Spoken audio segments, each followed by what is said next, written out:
You? At Paris Fashion Week? Jason scoffed, his tone sharp, laced with disbelief and something nastier, mockery. Come on, Mia, you're too simple for that kind of luxury. Mia stood frozen for a second. She hadn't expected applause, but she also hadn't expected that. She had only mentioned it casually, a passing dream, not a demand. They were standing in the middle of the boutique she had been too nervous to enter alone. Mannequins in glass cases wore handcrafted gowns that cost more than her monthly rent. The scent of perfume hung heavy in the air, blending with the tension that had just spiked. I was just saying, it would be amazing to attend someday, as a guest. Not even front row, Mia said softly, trying to explain, trying to laugh it off. But Jason wasn't listening. He had already turned away, scrolling on his phone. Behind the counter, the boutique attendant raised her eyebrows and quickly looked down at the receipt she was printing, pretending not to hear. The other shoppers, two well-dressed women with high cheekbones and silent judgment in their eyes, glanced at Mia, then whispered something behind manicured hands. The moment was small, but it shattered something inside her. Mia didn't cry. Not there. Not in front of them. She just smiled faintly, nodded, and quietly excused herself. Jason didn't notice she left. Outside, the New York wind slapped against her coat. She walked toward the subway in silence, her boots clicking against the pavement, heart thudding like a slow, painful drum. It wasn't the first time Jason had said something like that, but it was the first time he had said it without even realizing he was hurting her. Too simple. He always used that word, like it was harmless, like it wasn't a slow, daily erasure of her worth. Mia had met Jason 3 years ago. Back then, he was charming, hungry for success, and, at least she thought, drawn to her calmness. "You're different from the other girls," he had said once, running his fingers through her hair. "You're real."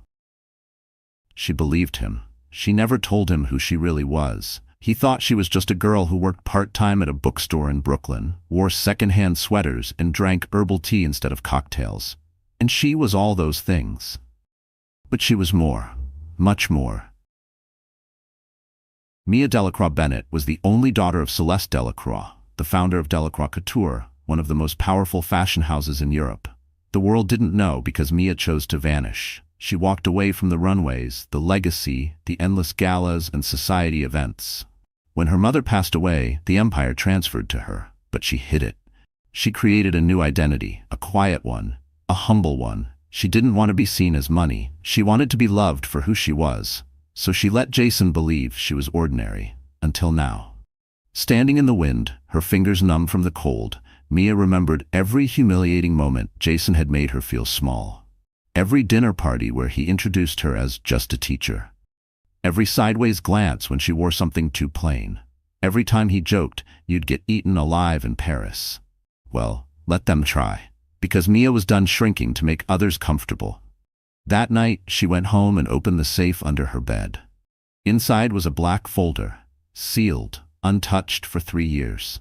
She broke the seal. Inside were the ownership papers to Delacroix Couture, international patents, bank documents, her late mother's handwritten letter urging her to return when the time was right. The time was now. The next morning, Mia made 2 calls. The first was to Laurent Duval, her mother's closest confidant, now CEO of Delacroix. He answered on the first ring.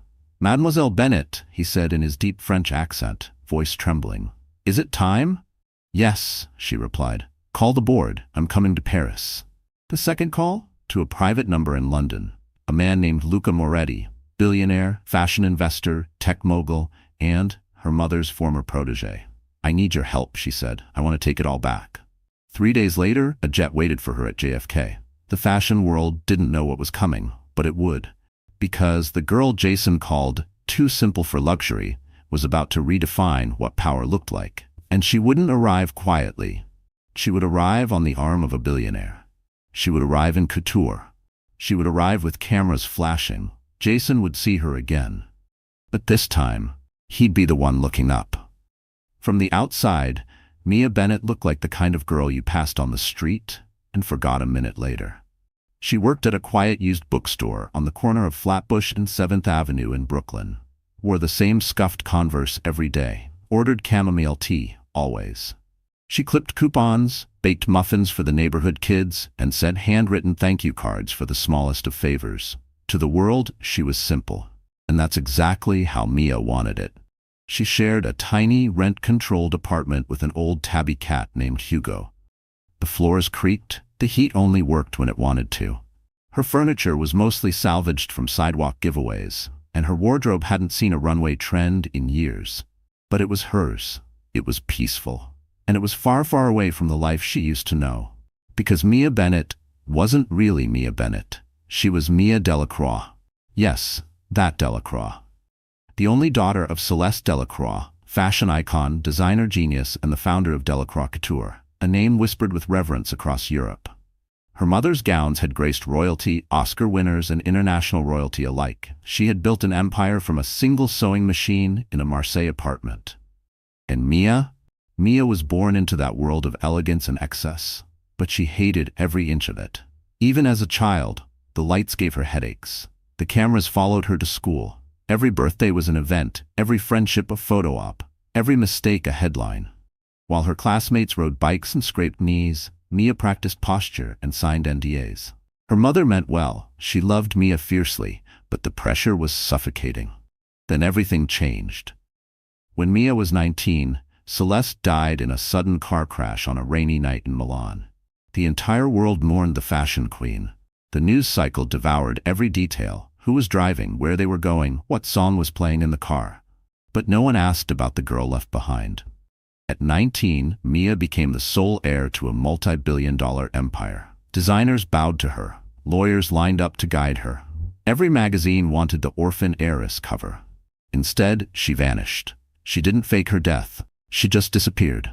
She left Europe, changed her last name, and used her inheritance to quietly fund a series of trusts, all protected by one man, Laurent Duval, her mother's oldest friend and CEO of Delacroix. He understood. He didn't try to stop her.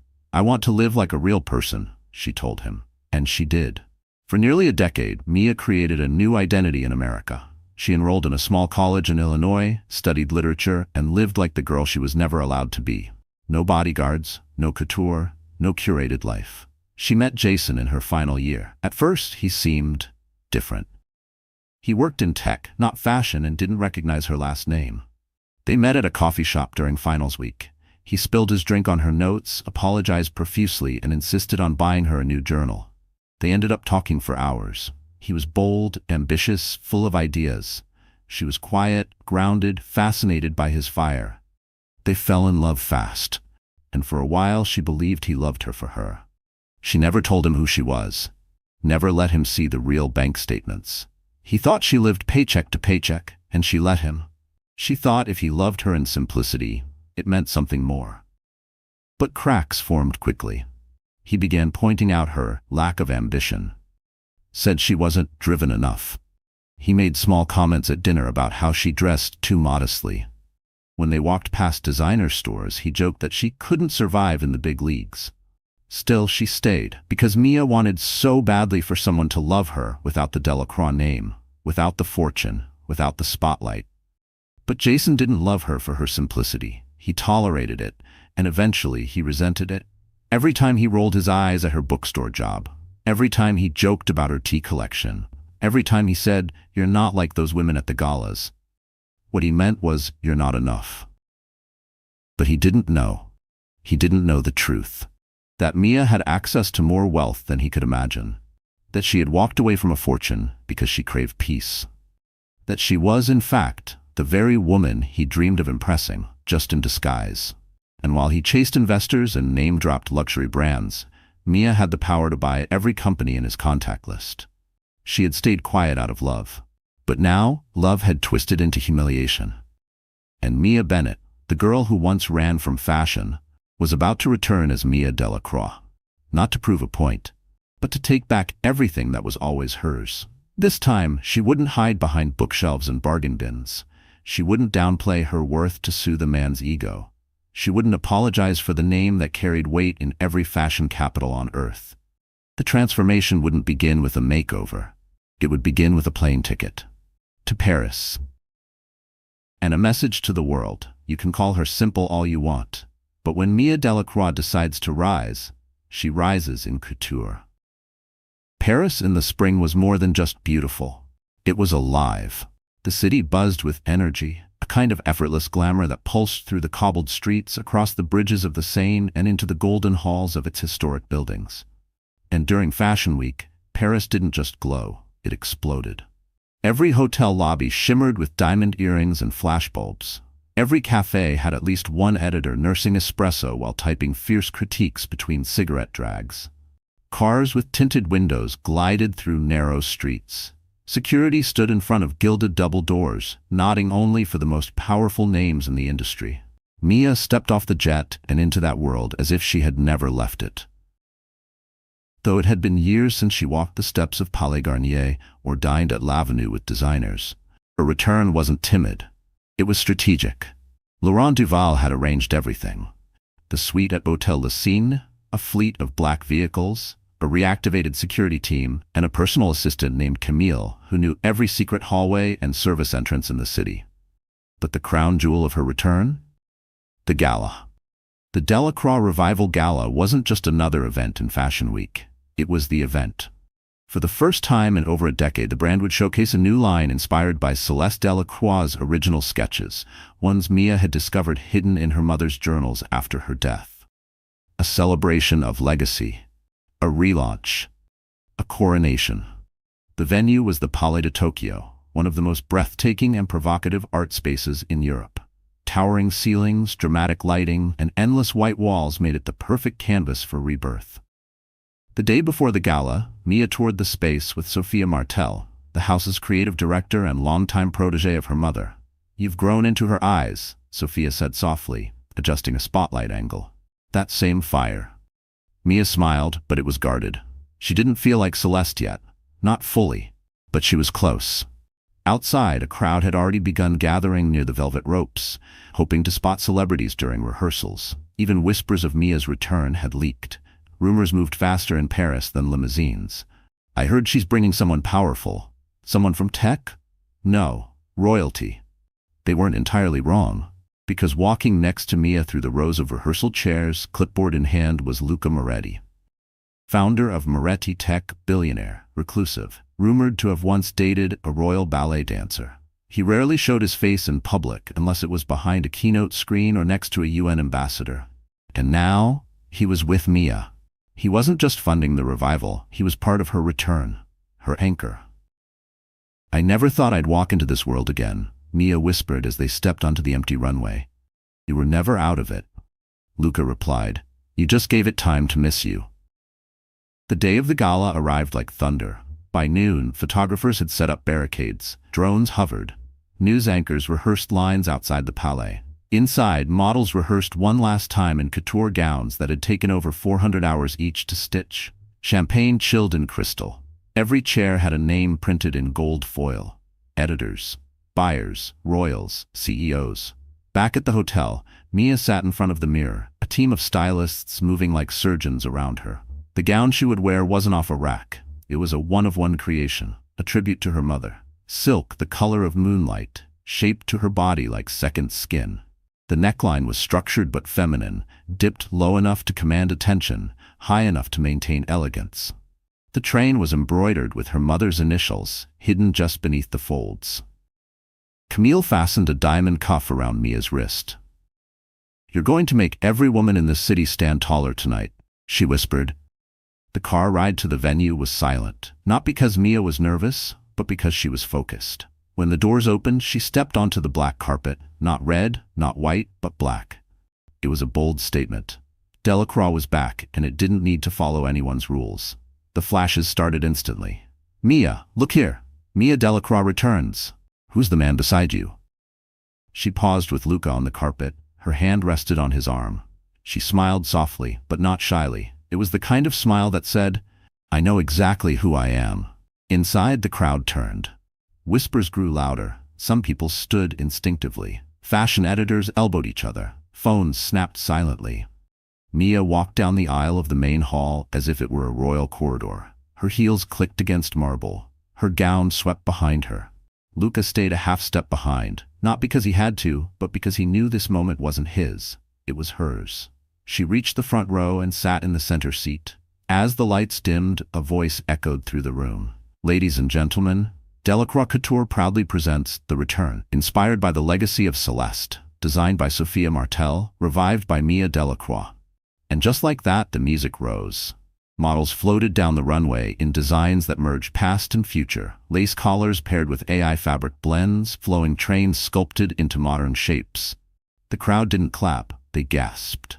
By the finale, the entire room stood. Cameras turned to Mia again, and for the first time, she didn't flinch. She met every lens, every gaze, every whisper with stillness. She had returned not as the lost daughter of fashion, she had returned as its next queen. Jason Carter had always believed he was destined for more. More money, more power, more attention. Born in suburban Jersey to a middle-class family, he was the kind of man who hated average. He despised routine, cringed at modesty, and believed ambition was the only religion worth practicing. In college, he wasn't the smartest or the most talented, but he was relentless. He learned to network before he learned to code. Smiled at professors the way actors smiled at casting directors. By the time he moved to New York City, he had perfected the art of looking successful, even when his bank account said otherwise. That was the Jason Mia first met. And the man she fell for wasn't entirely a lie. In the beginning, Jason had been charming. He called her refreshing, said she was real, praised her for not being like the Instagram clones he met at work. He brought her flowers once a week, remembered her favorite tea, and joked about how they'd someday write a book called How to Build an Empire with Only 2 Spoons and a Dream. Mia had laughed. She thought he saw her. But Jason didn't fall in love with Mia. He fell in love with the idea of being admired for loving someone simple. It made him feel evolved, deep, better than the guys chasing models and influencers. He bragged to friends, "She's not flashy, she's wholesome, like real wholesome." But that admiration slowly warped into disdain. As Jason's startup began gaining attention, after a few lucky breaks, some borrowed code and a $500,000 investment from a friend's father, he stopped coming home at a decent hour, stopped bringing flowers, started commenting on the way Mia dressed. "Couldn't you just wear something sharper?" he'd ask, frowning at her cardigan. "We're going to a party with actual investors." She'd try to understand. She bought a few new blouses. He barely noticed. He changed his social media bios to tech innovator disrupting the future. Started tagging himself in places he never used to visit, rooftop lounges, exclusive poker nights, private clubs, and then came Chelsea. She entered the picture like a perfume cloud, loud, glittering, fast-talking. 23 years old, with a background in fitness, influencing, and just enough fame to get free drinks at luxury hotels. Jason met her at a brand launch for a wearable health-tracking necklace. Mia had declined the invitation. She had a shift at the bookstore. Chelsea didn't know who Mia was, didn't care. To her, Jason was the next big thing. A potential cash-out, a ticket to relevance. And to Jason, Chelsea was shiny, impressive, new. He didn't end things with Mia, not yet. That would require confrontation, guilt, ownership. Instead, he started fading. Shorter texts, less affection, more nights out. Mia noticed. She always noticed. But she didn't want to believe the man she gave 3 years to could discard her so easily. Until that day in the boutique. She had wandered inside after spotting a dress in the window, a simple cream number with delicate hand embroidery. The kind of thing that reminded her of her mother's early work. She ran her fingers over the fabric with reverence. Jason, annoyed, had followed her in after taking a call on the sidewalk. "You? At Paris Fashion Week?" He had laughed when she mentioned it, not realizing she wasn't joking. "Come on, Mia, you're too simple for that kind of luxury." The words hung in the air like poison. It wasn't just what he said, it was how he said it. Casual, careless. As if the idea was laughable, as if she were laughable. The boutique attendant had frozen. One of the women browsing had looked up with raised eyebrows. Mia felt her cheeks burn. She said nothing. And Jason didn't notice. He was already back on his phone. That moment snapped something inside her. Later that evening, Jason sat at a rooftop lounge in the meatpacking district with Chelsea on his lap, sipping a $26 cocktail and talking about his future. "I've been thinking," he told her, "maybe we do a trip to Europe. Hit Milan, London, Paris." "Ooh, Fashion Week," Chelsea beamed. "I could totally kill it there. I've got this stylist, she's friends with a buyer at Louis Vuitton. Jason grinned. Yeah, and I'm kinda connected now. He wasn't. Not really. But he believed if he talked enough, dressed well enough, and picked the right plus one, he could fake it till he made it. People love us, he added, taking a selfie with her. You're like a step up. Chelsea giggled, not realizing what he meant. Or maybe she did. Mia didn't confront Jason. She didn't scream, didn't beg. She simply left. And by the time Jason noticed she hadn't texted in days, she was already on a private jet to Paris. Back in New York, he barely blinked. Whatever. He told Brandon, his business partner. She was great, but she was never gonna grow with me. You know? She just didn't get the vision. Brandon hesitated. She supported you through everything. Jason shrugged. Yeah, but support's not enough. I need someone who fits. But the universe doesn't ignore arrogance forever. 2 weeks later, Jason was scrolling his phone in bed with Chelsea beside him when a headline made him sit upright. Delacroix heiress returns to Paris Fashion Week after 10-year absence. His eyes widened. There she was, Mia, not in a bookstore, not in a cardigan, but on the arm of Luca Moretti, wrapped in custom couture, flanked by bodyguards, flashing the smile of someone who didn't just survive betrayal. She turned it into a runway. Jason stared, stunned. Chelsea leaned over. Who's that? Jason didn't answer. Because in that moment, everything he thought he knew collapsed. He hadn't dated a simple girl. He had dated a queen, and he'd thrown her away. The rooftop of the Gramercy Club shimmered under golden string lights, casting a warm glow on the elite of Manhattan's tech scene. Waiters in black suits carried trays of caviar and champagne. A jazz trio played softly in the corner. The scent of truffle oil, expensive cologne, and clout filled the air. This wasn't just a party, it was a showcase. A battlefield. A place where startups were born or buried based on handshakes and Instagram stories. And Jason Carter? He was in his element. Mia stood at the edge of the crowd holding a glass of water. She never drank at Jason's events. She wore a dress she had spent weeks picking out. Soft blue, modest, elegant. Not designer, but tailored just enough to flatter her figure. Her hair was pinned back simply. Her heels were low and practical. She didn't sparkle, didn't demand attention. But she was proud of how she looked. She had come to support Jason, to celebrate his latest milestone, a feature in a startup magazine and whispers of a Series A investment. He told her it was going to be low-key, that she didn't need to dress up. Just be you, he had said. So she had. But the second they arrived, Mia felt it. Jason changed. He greeted everyone with a different tone, louder, slicker, more polished. He was suddenly Jay, not Jason. When he introduced her, it was rushed. This is Mia, he mumbled once before pivoting to pitch his AI scheduling software to an investor in a velvet blazer. She stood beside him like furniture. He drifted away in minutes, swallowed by the crowd. Mia walked to the bar alone, her glass now empty. She leaned against the railing, staring at the city lights. She told herself not to take it personally. This was his world, his moment. Maybe he just needed space to shine. But then she heard it. Who's that? A woman asked nearby, sipping a neon-colored drink. Jason's voice responded, loudly, carelessly, too close. Oh, that's Mia, he said with a chuckle that sliced like glass. She's not into this kind of stuff. She's more, you know, simple. The girls around him giggled. She looks sweet, one offered. She's sweet, Jason replied, shrugging. She just doesn't really fit into the luxury scene. Doesn't care about labels. I told her it's fine, but yeah, tonight's crowd's a little intense for her. More laughter. She your assistant? Another joked. Jason laughed too. Mia froze. She didn't need to hear more. She turned and slipped away from the bar, weaving through the crowd, barely noticing the smiles or champagne spills. She walked down the back stairs, her heels clicking against cold concrete. She didn't stop until she reached the alley behind the building. There, beneath a flickering light, she finally let herself feel it. The sting, the humiliation, the betrayal. She wasn't angry because he called her simple.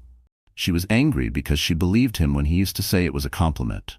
Because for 3 years, she had given everything to this man, supported him, cooked for him, believed in him when no one else did, sacrificed her identity to protect his ego. And here he was, laughing at her in front of strangers, like she was some old hoodie he was too embarrassed to wear in public. She felt stupid, but more than that, she felt done. For a while she stood in that alley, the city humming beyond her. Then she reached into her bag and pulled out her phone. Her fingers trembled, but not from sadness, from clarity. She dialed the number she had saved under LD. It rang once.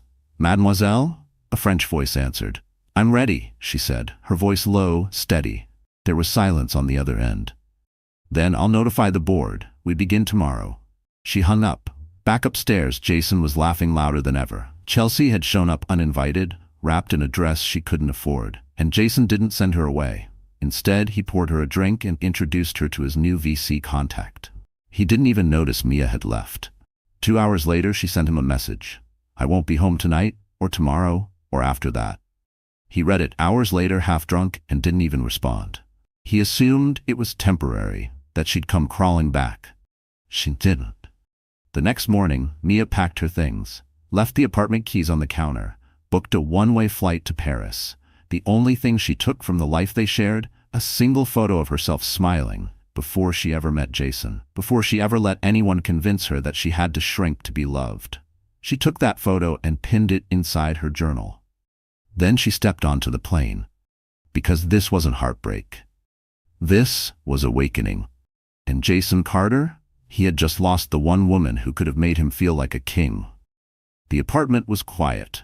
Too quiet. It had always been a little sanctuary, a safe, humble place where Mia could breathe without the weight of the world pressing down on her shoulders. But tonight, it felt hollow, like a shell after something important had crawled out of it and left nothing behind.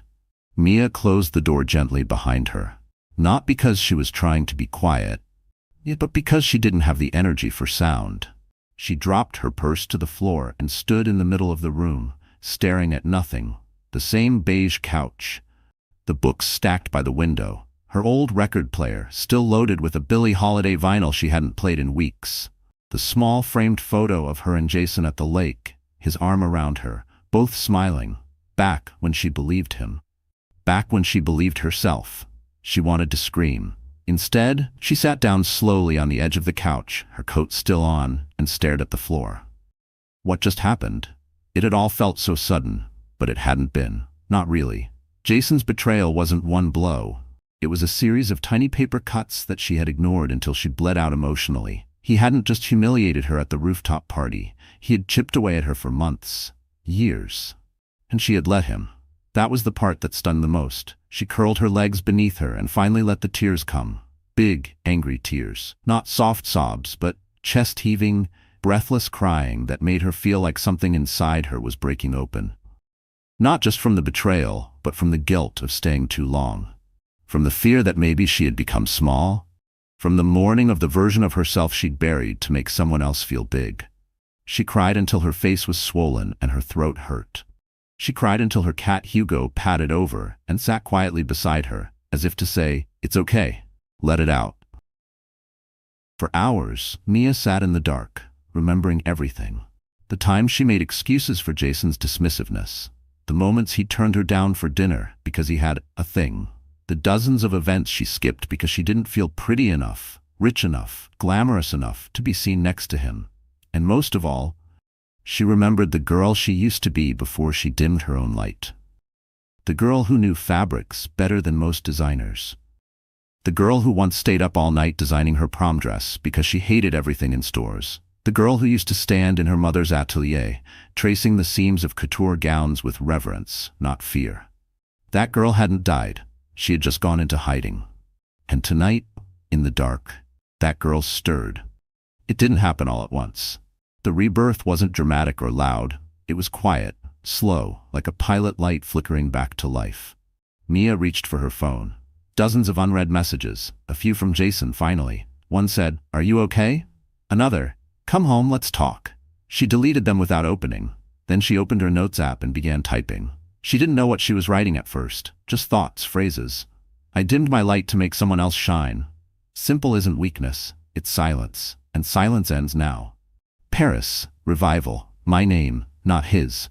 By the time she stopped, her hands were trembling, but not from fear. From adrenaline. She walked to the closet. She hadn't opened the box in over 3 years. It was tucked behind her coats, beneath old scarves and forgotten handbags. Dusty. heavy, sealed with tape and memories. Inside were her mother's sketchbooks, vintage Delacroix invitations, handwritten letters, swatches of fabric that never went into production, and beneath all of it, a sealed envelope. She opened it with careful hands. It was her mother's final letter. "Mia, darling, if you're reading this, it means you've spent time away. I hope you used it to grow, to heal, to remember who you are, not just who you were born to be. I always knew you'd need space before you could take up space. But one day, you'll return. Not for me, for you. And when you do, don't walk back in. Command it. Love always." Mamma Mia closed her eyes. She could hear her mother's voice, feel her hands fixing the hem of a gown, smell the scent of jasmine and cedar that lingered in her office. She stood, wiped her face, and walked to her desk. She opened her laptop and sent a single email to Laurent Duval. Subject line, "I'm ready. Message, let's bring it back." Then she opened another tab, booked a one-way flight to Paris. Departure 2 days from now. She didn't bother packing that night. She didn't need to. The most important thing was already with her. Her clarity, her name, her power. The jet was silent as it sliced through the sky toward Paris. The lights were dimmed. Champagne was chilled. Every detail, from the stitched leather seats to the private bedroom in the back, whispered one word: elite.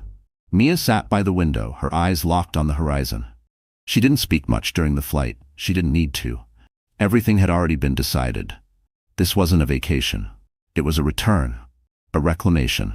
By the time the wheels touched down at Le Bourget Airport, the sun had just begun to rise, painting the sky in soft gold and lavender. Laurent Duval was waiting at the bottom of the steps, holding his coat tightly against the morning breeze, eyes damp with emotion. "You're really here," he said, stepping forward.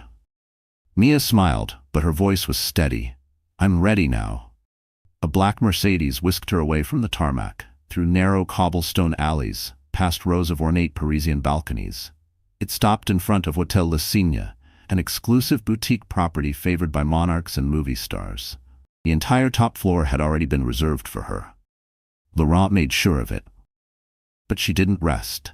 Instead, she went straight to the Delacroix headquarters. The building hadn't changed much. Marble floors, gold trim, that same giant portrait of her mother in the main lobby, surrounded by whispers of awe from visiting designers and press.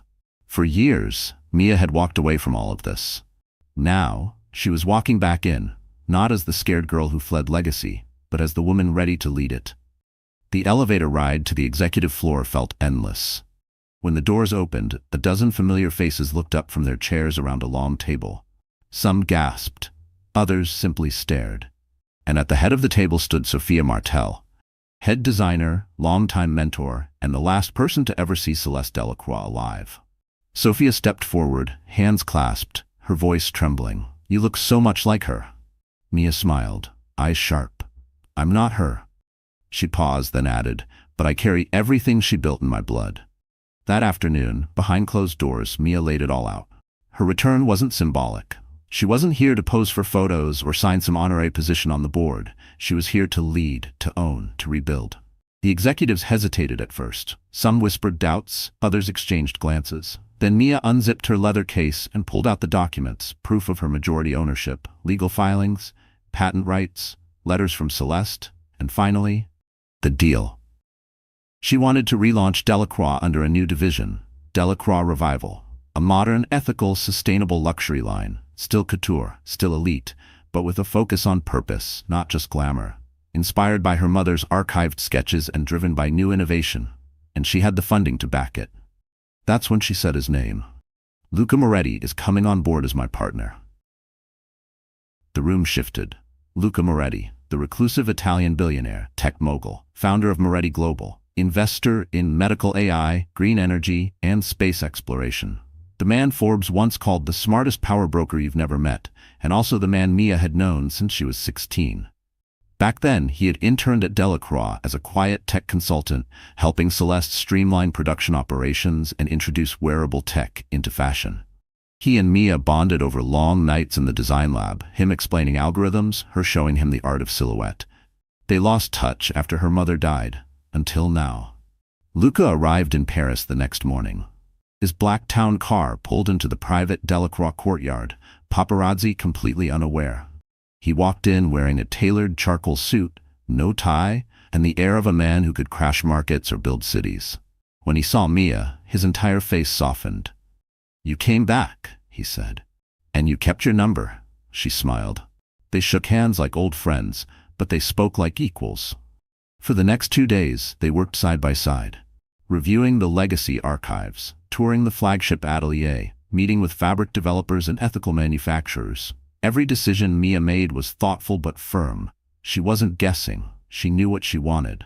One evening, as they stood on the balcony of the Hotel La Cine, champagne glasses in hand, Luca turned to her. "Why now?" he asked. She looked at the skyline, lights blinking, the Eiffel Tower glowing in the distance. "Because I got tired of pretending to be less than I am," she said. "I let someone make me feel like I wasn't enough, and I believed him for too long." Luca's eyes didn't leave hers. "He must be an idiot," Mia laughed quietly. "He is." There was a pause. Then he added, "You know, you don't need me. You could do this alone." "I know," Mia said, "but I don't want to." The next morning, the press release went live. Delacroix Revival launches under leadership of Mia Delacroix and Luca Moretti. Fashion royalty meets billionaire tech tycoon in bold industry shakeup. Social media erupted. Who was Mia Delacroix? Where had she been? How did she land Moretti? Speculation turned into admiration. Whispers turned into headlines. Suddenly, she wasn't the quiet girl Jason mocked. She was front-page news. An heiress reborn. A legacy rekindled. A woman no longer hiding. Mia stood in front of the full-length mirror in her Paris suite at Hotel La Cine. Sunlight streamed through the tall windows, casting golden stripes across the marble floor. The air smelled of fresh roses, designer perfume, and something new, something electric. Transformation. This wasn't a makeover born from insecurity. This was war paint. A declaration. Sophia Martel and her team buzzed around the suite like a backstage army, their movements fluid and precise. Fabrics hung on rolling racks, shoes lined the floor in military precision, and a table held rows of accessories worth more than Mia's entire Brooklyn apartment. But it wasn't the price tags that made the difference. It was the intention. "Elegance isn't about shouting," Sophia said, holding up a deep burgundy gown. "It's about presence." Mia smiled, stepping into the dress. "Then I want them to feel me before I speak." Hours earlier, she had woken to a text from Laura. "Anna Wintour has requested a front-row interview, and Luca just confirmed your seat at Dior." The world was watching, and Mia Delacroix was ready to be seen. For the first time in years, she didn't hesitate. She didn't ask for approval. She didn't shrink in the mirror. She stood tall. Power looked good on her. Camille, her assistant, brought over a pair of stilettos, black velvet, 6 inches, delicate silver buckle. "These are the same heels your mother wore at her final show," Camille whispered. Mia slid them on without a word. Her makeup was subtle but sharp. Contoured cheekbones, a rich nude lip, a smoky liner that turned her gaze into a blade. Her hair was pulled into a low twist, revealing the diamond collar necklace she had designed in secret, inspired by her mother's earliest sketches. She was no longer hiding behind softness. She was softness weaponized. As the car pulled up to the venue, cameras exploded before the door even opened. The streets were lined with press. Influencers craned their necks for a glimpse. Fans waved signs. Photographers yelled over each other. But the moment Mia stepped out, everything paused. She didn't pose. She didn't smile. She walked. Deliberate, controlled, radiant. The velvet gown hugged her frame like a secret. The diamond collar glinted with every step. Her eyes scanned the crowd, not with fear, but with ownership. And on her arm, Luca Moretti, calm, sharp, silent. The power couple no one saw coming. They entered the Dior showcase like royalty. Editors stood, publicists whispered, models side-eyed her with admiration and curiosity. Mia sat front row, legs crossed, shoulders back, unbothered by the dozens of cameras pointed in her direction. The show began, but half the room kept their eyes on her. The press that night couldn't stop talking. Mia Delacroix doesn't walk into Fashion Week. She commands it. From unknown to unmissable, Delacroix heiress redefines elegance. Back at the hotel, Mia changed into a second look. This time for the Delacroix Revival Gala, her brand's official re-entry into the industry. The second dress was even bolder. Crimson silk, asymmetrical neckline, exposed shoulder, fitted with a corseted waist and floor-length train. Her heels shimmered with embedded sapphires. Her earrings were antique Delacroix, passed down through 4 generations. As she descended the grand staircase into the gala hall, every head turned. She didn't speak. She didn't have to. The whispers were deafening. Jason saw the photos within minutes. He was at a cafe in Soho with Chelsea, nursing a lukewarm latte and scrolling his feed when the images hit page 6. There she was. Not the quiet girl he joked about, not the simple one, but a vision, an heiress, a storm. Chelsea leaned over. "Wait, is that your ex?" Jason's throat tightened. "Yeah, that's Mia Delacroix?" she gasped. "As in, the Delacroix?" He didn't answer. Because what could he say? That he used to call her boring? That he laughed at her dreams? That he thought she'd stay quiet? As Mia walked through the gala, champagne in hand, flanked by international fashion editors and diplomats, she caught the flash of her reflection in a mirrored pillar. She didn't recognize the woman staring back at her. And yet, she knew her. She was the little girl who used to sneak into her mother's studio to sketch her own gowns. The teenager who begged to attend sewing school instead of boarding school. The woman who disappeared for 10 years not because she was weak, but because she was building. And now she was undeniable. Sophia raised her glass from across the room. "To your mother," she mouthed. Mia nodded, eyes glassy. But this wasn't about Celeste anymore. This was about Mia. Not the heiress, not the secret, but the architect of her own rebirth. She was no longer just wearing luxury. She was luxury. The Belvoir Gala was the pinnacle of Paris Fashion Week, a dazzling, ultra-exclusive event hosted at a 19th-century palace just outside the city. Only the most influential names were invited: CEOs, fashion editors, royalty, and billionaires. It was a place where deals were made with handshakes, where trends were whispered into existence. This year, it would be remembered for something else entirely: the revenge of Mia Delacroix. She arrived in a custom Delacroix revival gown, black velvet with crystal embellishments shaped like shattered glass, a metaphor only she fully understood. Her heels sparkled with diamonds. Her lips were deep red, a perfect contrast to her calm, powerful presence.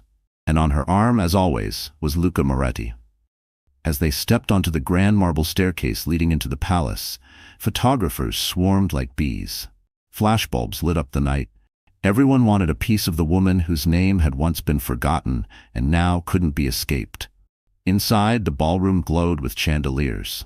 A string quartet played softly in the corner. Gold-gilded walls and mirrored ceilings surrounded guests dressed in couture from the world's most coveted designers. Mia moved through the crowd like royalty. She shook hands with ambassadors, exchanged laughs with CEOs. Even Anna Wintour gave her a nod of approval.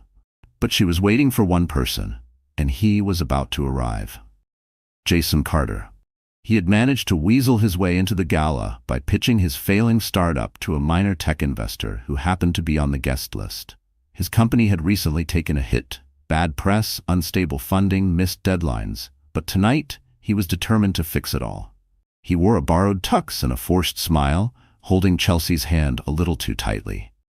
The moment they stepped into the ballroom, Jason felt it. Eyes, everywhere. People were whispering, not about him, about her. Chelsea leaned in. "That's her, isn't it?" Jason followed her gaze, and there Mia stood. Under the chandelier, with Luca beside her, surrounded by designers and dignitaries. She looked like a queen in exile returning to reclaim her empire, and everyone welcomed her like they had been waiting all along. Jason swallowed hard. She hadn't just moved on, she had elevated. Mia spotted him across the room and didn't flinch. She gave a small nod to Luca and walked alone through the center of the crowd. Each step echoed. Guests turned, parted, whispered. By the time she reached Jason, the air was thick with anticipation. "Mia," he said, voice unsure, trying to smile. "Jason," she replied, calm, cold, controlled. Chelsea gave a small, awkward wave. "Hi, I'm not here for her." Mia cut in gently, eyes never leaving Jason's. "This is between you and me." Jason chuckled nervously. "You look incredible. I didn't even know." "Of course you didn't," she said. "You never asked." He shifted. "Look, I was young. Stupid. I didn't mean half the things I said." "You meant every word," Mia said. "You laughed at me. You called me simple. You dismissed me in public. You told strangers I didn't fit into your world." Jason looked around, realizing that her world now dwarfed anything he'd ever dreamed of. "I didn't know who you were," he said. "No," she replied. "You didn't know who you were. That's the difference." People nearby were pretending not to listen, but they were. Jason took a step closer. Can we just talk? Somewhere quiet?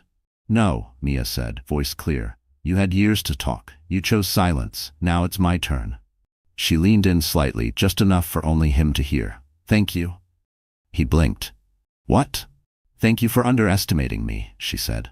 Thank you for teaching me the difference between love and control, between kindness and convenience. Thank you for showing me what I never want again. Jason stood frozen. Chelsea awkwardly grabbed his arm. We should go. He didn't move. As Mia turned to walk away, she stopped and looked back one last time. Oh, and Jason? Yeah? She smiled softly. Next time you call a woman too simple for luxury, make sure she doesn't own the runway you're standing on. With that, she walked away. The room exploded, not in applause, but in energy. People stared in awe. Conversations resumed in whispers. Phones buzzed with silent texts. Jason stood there, humiliated, powerless, forgotten. And Mia? She returned to Luca's side, raised her champagne glass and toasted silently. Not to revenge, to liberation. Because power doesn't always scream. Sometimes it walks in heels, commands a room, and leaves the past gasping for air. The morning after the Belvoir Gala, Paris woke up differently, not because of a scandal. Not because of some celebrity meltdown, but because of a woman. A woman who redefined what it meant to be underestimated, and used that doubt as fuel to ignite something unstoppable. Mia stood barefoot on the balcony of her suite, the silk robe slipping over her shoulders as the sunrise painted the Seine in gold. The city buzzed below, waking up slowly. Horns, birds, footsteps, the soft clink of coffee cups in corner cafes. She sipped tea, the same way she always had. Simple. Still her. But she wasn't the same woman who cried in silence in a dim Brooklyn apartment. She wasn't the girl who let her voice be silenced to keep someone else comfortable. She wasn't the version of herself designed to fit into a man's idea of enough. She was full, unapologetic, and fully in control of her story. The tabloids were relentless that morning. Mia Delacroix ends Fashion Week with royal-level mic drop. From exile to empire, the heiress who outsmarted the industry. He called her too simple. She called the shots. Photos flooded the internet. Her gown, her stare, the moment she left Jason speechless in front of the world's elite. But none of that was the real triumph. The real story wasn't about Jason, or Luca, or even Paris. The real story was what happens when a woman stops apologizing for being soft, or kind, or quiet, and starts recognizing that her softness is her strength. Later that afternoon, she sat down for an interview with an international fashion publication. The reporter asked, "What's the biggest lesson you've learned from all of this?" Mia thought for a moment, then said, that we are not required to stay small to be loved. That shrinking ourselves to fit into someone's fragile ego isn't noble, it's destructive. And that luxury isn't about money or labels, it's about knowing your worth. The quote went viral. Women across the world shared it. From Manhattan to Mumbai, London to Lagos, women reposted her words on stories, tagged their friends, added their own photos with captions like, "Here's to not shrinking anymore. Soft doesn't mean weak. Not simple, just too powerful for small men." Mia didn't cry when she saw the wave of support. She smiled, because the truth is, this wasn't just about her anymore. Her story had become something bigger. A permission slip for every woman who had ever stayed silent in rooms that mocked her voice. Who had ever been told she was too plain, too soft, too simple. This was for the girl who gave too much and got too little in return. For the woman who dimmed her light to make her partner shine. For the mother who put herself last for years and forgot what it felt like to dream. For the artist who hid her paintings in a closet because someone once told her they were nice but not good enough.